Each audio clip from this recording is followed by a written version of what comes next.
In my previous video where I addressed a certain theist that was in love with tacos and murder, I claimed that the Kalam Cosmological Argument commits a composition fallacy.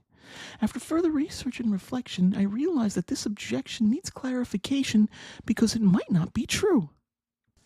First, there is empirical evidence, such as the observed expansion of the universe and the cosmic microwave background radiation, that the universe as we see it today appears to have had a point in which time began.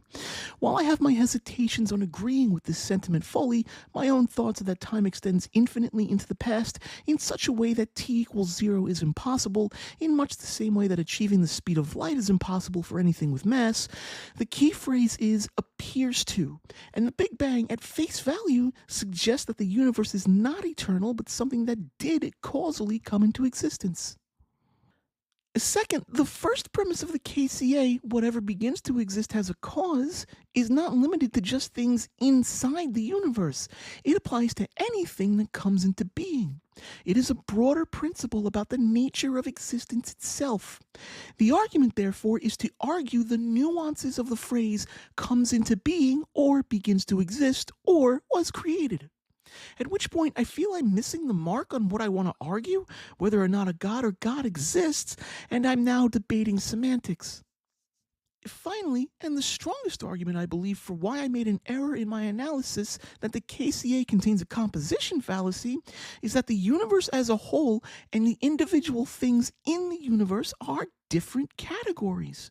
It's a composition fallacy to say that because every individual human has a biological mother, that all humans collectively have a single mother. It is not, however, a composition fallacy to say that the things that make up a human come into being through a process. Therefore, a human as a whole comes into being through a process, as protons, neutrons, and electrons are categorically different than humans in much the same way that galaxies and superclusters are not universes.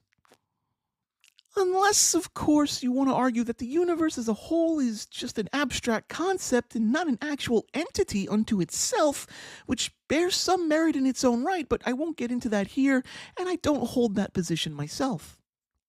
So, those are my 3 thoughts on why I don't think the Kalam commits a composition fallacy, but what are your thoughts on the KCA and the potential for a composition fallacy? Let me know in the comments below.